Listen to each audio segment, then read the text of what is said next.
Hello friends, welcome to the channel. जैसा आपको पता है कि हम ऑसिलेशंस के बारे में डिस्कस कर रहे हैं और ऑसिलेशंस का सबसे important differential equation of SHM हमने कल निकाल लिया है। आज हम पहला एक्सप्रेशन, जो इंपॉर्टेंट एक्सप्रेशन है, वो हम आज निकालने वाले हैं। That is the acceleration in simple harmonic motion. आज मैं सिर्फ एक्सेलरेशन के बारे में डिस्कस करूंगा which is getting produced in simple harmonic motion. इससे पहले कि हम वीडियो शुरू किए, मैं एक बार सबसे कहना चाहता हूं कि वीडियो को शेयर कीजिए, लाइक कीजिए, सब्सक्राइब कीजिए और अपने दोस्तों के साथ भी इसको बांटिए। अब हम कल के लेक्चर पे डिस्कस करते हैं। कल हमने सबसे पहले देखा था that in simple harmonic motion F is directly proportional to क्या था, -x। F is directly proportional to -x। F was our internal restoring force and X was the displacement from mean position. और इस पे से हमने expression निकाला था differential equation का, that was d²x upon dt² plus ω² x is equals to 0। ये हमारे पास आ गया था डिफरेंशियल इक्वेशन ऑफ एसएचएम। अब डिफरेंशियल इक्वेशन ऑफ एसएचएम के आगे एग्जाम में क्या पूछा जाता है, उस क्वेश्चन के बारे में डिस्कस करेंगे।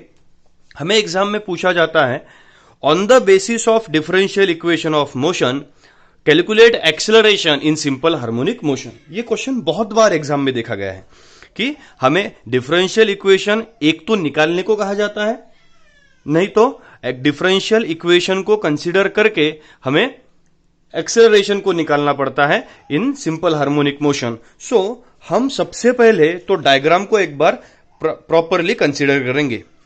देखिए, दिस इज अवर डायग्राम। अब इस डायग्राम को हम अच्छे से देखेंगे, समझेंगे। Suppose this orange colour, it is a path of simple harmonic motion. ये रास्ता है, यानी पार्टिकल अगर मीन पोजीशन पे रहेगा तो यहां से शुरू करेगा। पहले कहा जाएगा ए पे। ए कौन सी पोजीशन है? एक्सट्रीम पोजीशन है। फिर ए से फिर कहां पे आएगा? ओ। यहां पे मोशन खत्म नहीं हुई है। ओ से फिर कहा जाएगा बी। बी कौन सी एक्सट्रीम पोजीशन होगी? निगेटिव एक्सट्रीम पोजीशन, ये हो गई बी। और बी से फिर कहा आएगा? ओ तक आएगा। सो मोशन कंप्लीट कैसे होगी? O to A to O to B, B to O. This is the motion of simple harmonic structure. Therefore, we can consider that A कौन सी पोजीशन कंसिडर कर ली है हमने? Extreme position. और कैसी extreme position? Positive extreme position. और B को हम कह सकते हैं निगेटिव एक्सट्रीम पोजीशन। अब निगेटिव पॉजिटिव हमने कैसे डिसाइड किए?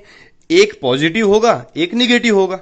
हम इसको भी निगेटिव कर सकते थे तो ये कैसे हो जाता था? पॉजिटिव हो जाता था। हमारा हर एक एक्सप्रेशन दोनों पोजीशंस के लिए अलग अलग साइन में चेंज आ जाएगा। इसलिए हमें समझ लेना है, O is our mean position. Mean position यानी सेंट्रल पोजीशन। यहां पे डिस्प्लेसमेंट कितना होगा? 0 होगा। सेंट्रल पोजीशन डिस्प्लेसमेंट कितनी है? 0। देयरफॉर एक्स कितना है? 0 है। एट पोजीशन ए, अब समझ लीजिए आप क्या करना चाहता। At position A, extreme position, displacement कितनी है? x is equals to A. A क्या है? Small A can be represented as amplitude. Small A को क्या लिखा हमने? एम्पलीट्यूड। अब हम एक्सेलरेशन को ए नहीं लिखेंगे, एक्सेलरेशन को हम पूरा वर्ड लिखेंगे, दैट एक्सेलरेशन। और यहां ए के बजाय क्या, ए क्या रिप्रेजेंट कर रहा है? एम्पलीट्यूड। एम्पलीट्यूड यानी क्या? एम्पलीट्यूड इज द डिस्टेंस, और हम कह सकते हैं मैक्सिमम डिस्प्लेसमेंट कहां से? From mean position. एम्पलीट्यूड क्या है? Amplitude is the maximum displacement from mean position. यहां पे आ गई x इज इक्वल्स टू ए। और निगेटिव पोजीशन पे क्या आ गई? x इज इक्वल्स टू क्या हो गया हमारा? -a हो गया। ये होगी हमारी डायग्राम। डायग्राम समझ में आ गई तो एक्सेलरेशन निकालना कुछ भी बड़ी बात नहीं है, छोटा सा एक्सप्रेशन है 2 स्टेप्स का। इसलिए डायग्राम एक बार फिर से देखेंगे। This is our mean position O. This is A, which is extreme position. Extreme position. This is the displacement A.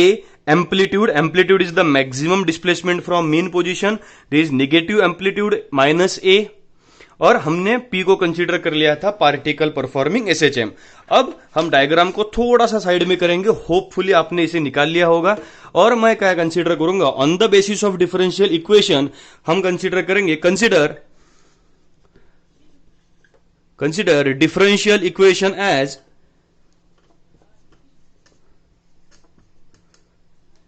Consider differential equation as, अब आपको डिफरेंशियल इक्वेशन पता होना चाहिए क्या है, d square x upon D t square plus omega square x is equals to क्या है हमारा 0। This is our differential equation. अब मैं इसको रब करके प्रॉपरली एक्सप्रेशन के मोड में आता हूं।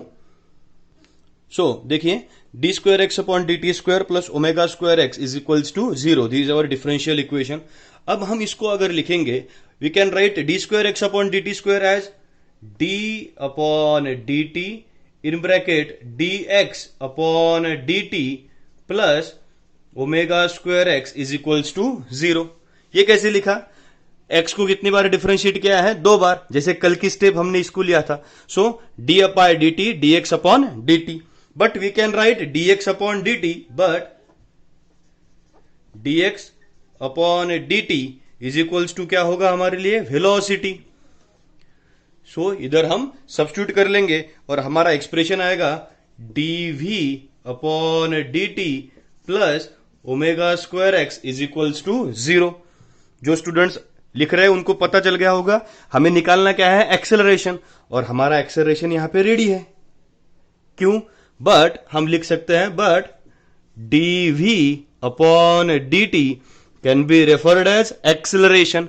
मैं एक्सेलरेशन को ए क्यों नहीं लिख रहा हूं, बिकॉज हमने ए को क्या लिखा था, एम्पलीट्यूड लिखा था, इसलिए मैंने एक्सेलरेशन को पूरी टर्म लिखी, दैट एक्सेलरेशन। और हम यहां पे अगर इसको सब्स्टिट्यूट कर लेंगे तो हमें मिल जाएगा क्या, we will get the equation as acceleration plus omega square x is equals to क्या हो जाएगा, 0।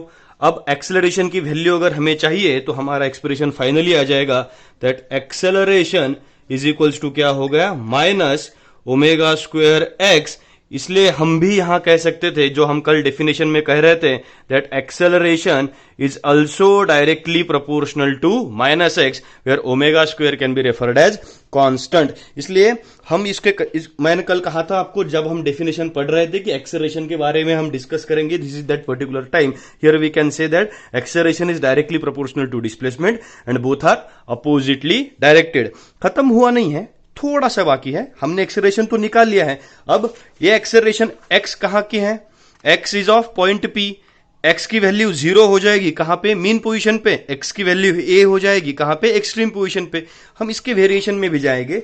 देखिए पहले एक्सप्रेशन पढ़ लीजिए, एक्सप्रेशन में है क्या, सबसे पहले हमने निकाला d square x upon D t square plus omega square x is equals to 0। ये हो गया हमारा डिफरेंशियल इक्वेशन ऑफ एसएचएम। अब d square x upon D t square, ये टर्म ही कौन सी है, दी इज एक्सेलरेशन इटसेल्फ। इसको हमने लिखा ही एक्सेलरेशन के तौर पे था, इसलिए हम डायरेक्ट भी इसको लिख सकते थे, बट हमने एज स्टेप वाइज गया है। Therefore, d by dt dx by dt plus omega square x is equals to 0. dx by dt can be represented as velocity. Therefore, dx by dt velocity अगर है तो इस term bracket के बजाय क्या लिखी, पूरी वेलोसिटी लिखी। Therefore, we can write dv upon dt plus omega square x is equals to 0. अब dv upon dt क्या हो गया हमारा, एक्सेलरेशन हो गया। So acceleration plus omega square x is equals to 0, और हमारा एक्सेलरेशन मिला माइनस ओमेगा स्क्वायर एक्स। ये जो वैल्यू है, this is value at any point,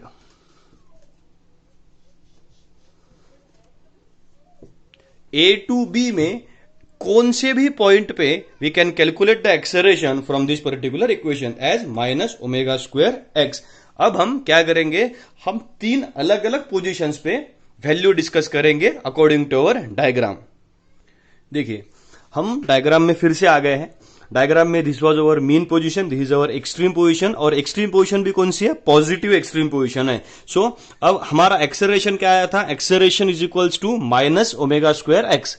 अब इस एक्सेलरेशन की वैल्यू पॉइंट ए पे क्या हो जाएगी, at extreme position a we can write here x is equals to क्या हो जाएगा, a। x की वैल्यू क्या है, a, because x is the displacement and a is the amplitude. और अगर इसको हमने सब्स्टिट्यूट कर लिया, सो हमारा एक्सेलरेशन एट पॉइंट a और एक्सट्रीम पोजीशन क्या बन जाएगा, minus omega square multiplied by क्या हो गया, a हो गया। This is the acceleration at positive extreme position, that is a। अगर ऐसा ही एट बी अगर हमने निकालने का ट्राई किया, एट बी कौन सी पोजीशन है, निगेटिव एक्सट्रीम, कौन सी पोजीशन हो जाएगी? Negative extreme position. और निगेटिव एक्सट्रीम पोजीशन पे वैल्यू क्या आएगी? x इज इक्वल्स टू क्या हो जाएगा हमारे लिए? -a। जैसे इस डायग्राम में x इज इक्वल्स टू क्या हो गया? -a हो गया। So expression becomes acceleration is equals to minus of omega square into क्या हो गया? -a।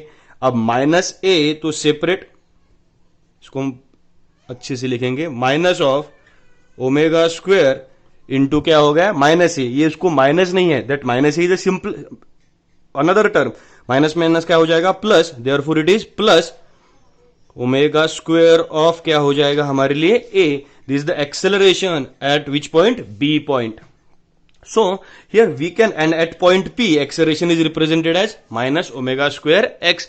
So in detail we can write the expression of acceleration as acceleration is equals to plus minus omega square multiplied by x, and x has different values at mean position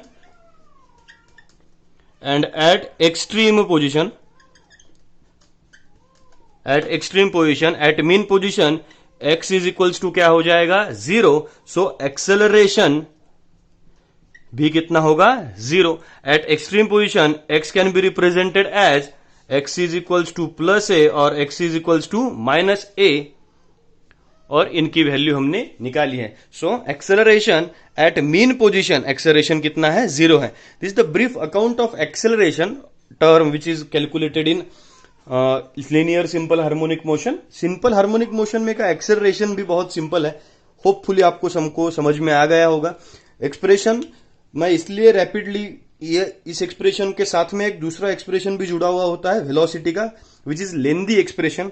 जब हम कल पढ़ेंगे तो हम velocity का expression समझने के लिए आपको एक्सेलरेशन का भी एक्सप्रेशन समझ में आया हुआ होना बहुत इंपॉर्टेंट है। इसलिए आज आप सब लोग एक्सेलरेशन का एक्सप्रेशन पढ़ेंगे, इसको रिपीट करेंगे, इसको बहुत बार लिख के देखेंगे। That is my expectation from you. और जिन्हें समझ में आ गया है, जिन्हें समझ में नहीं आया है, इन सब ने नीचे कमेंट सेक्शन में रिप्लाई लिखिए। मैं सबके क्वेश्चन के आंसर देने का कोशिश हमेशा करता रहता हूं। सो चैनल को शेयर कीजिए, सब्सक्राइब कीजिए और सबको पढ़ाइए। Thank you.